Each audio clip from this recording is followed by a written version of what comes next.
มันก็สำคัญอ้าวสวัสดีทุกคนครับกายเราตะเยอะมาแม่เราได้เพียนะเชียร์ตามมือห่วงนะเราตะก็ถ่ายแล้วก็กล้องวายนะตามบางทีในตั้งกล้องลงมือบุตรนะร้องจะเราตะในมันซ้ำก็กระเล่าตะจะนะลูกเชนนะมาแม่แบร์เทปมาม่า2 ห่อครับมาครับเพื่อนๆโอ้ยบรรยากาศยามเย็นนะครับหน้าบ้านนะตามมือห่วงเราตะงูหนาวก็ตีกุยทางในเลยนะเชียร์ได้แม่เลยนะย้อเจ็บจำลังแกลนะนี่ก็เลยเพื่อนที่ผ่านกดไลค์กดแชร์ก็มูมาต้าเราแต่นะตั้งกับนกแล้วนะฝากกดไลค์กดแชร์ด้วยนะครับเพื่อนๆมา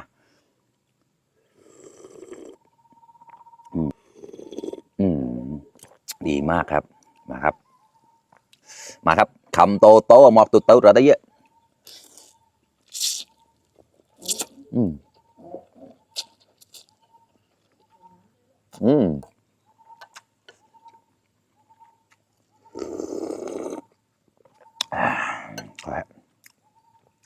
เนี่ย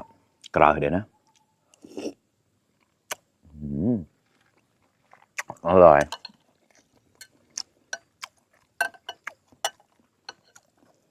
ลูกเทน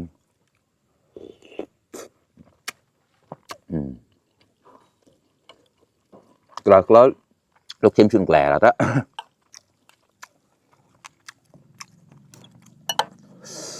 มา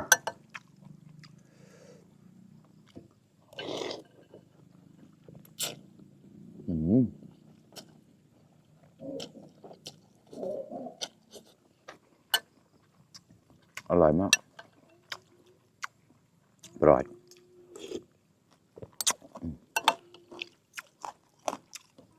เป็นมาม่าหมูมะนาวนะเป็นมาม่าเป็นต้มยำเสี่ยงบุรีแล้วดิกกเชี่ยมาม่าหมูมะนาวนะ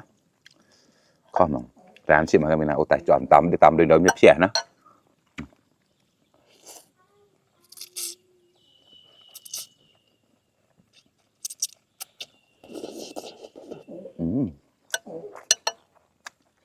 คนปลายมองที่ปลายมันนะฮัดแดกมาฮัดแดกล่ะ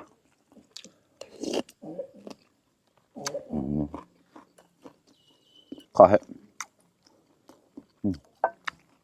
เนี่ยความเมาเลยนะหัวใจ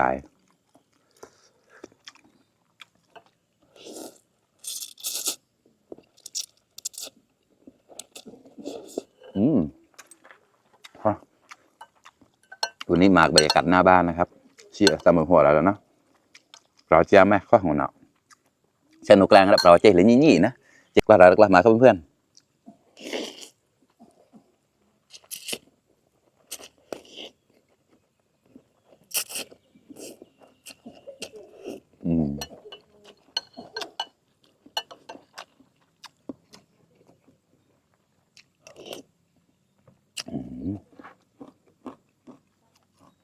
เราเผ็ดได้ใจมากเลยครับ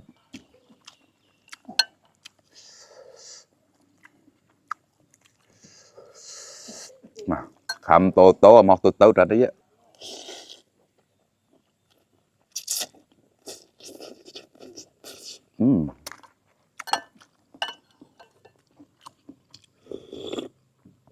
ngày không chia ra một họ đó, bố mẹ lái xe mà tốn ngô ngô cát đó nào chịu của, giờ ngô sau thì cỡ đó, đây là tốn xe mà tao hỏa nữa,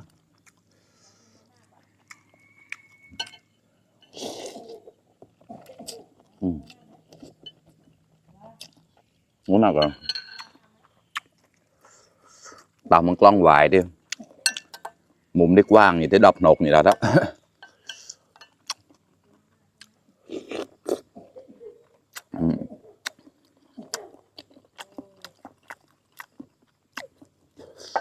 อร่อยมาก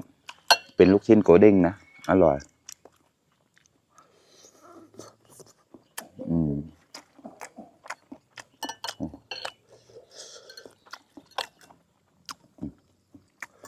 ร้อย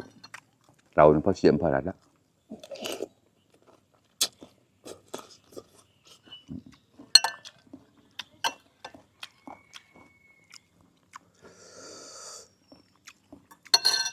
ถ่ายแล้วมาครับเพื่อน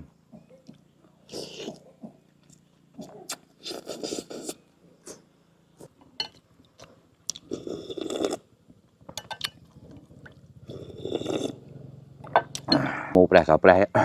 เผ็ดครับ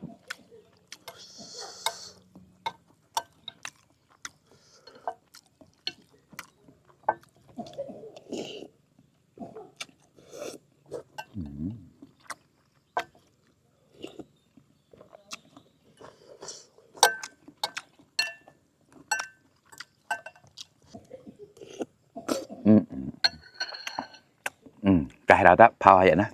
เราเนี่ยเราเป็นแปลกเลยแปลกตั้งคนละอ้าวบ๊ายบาย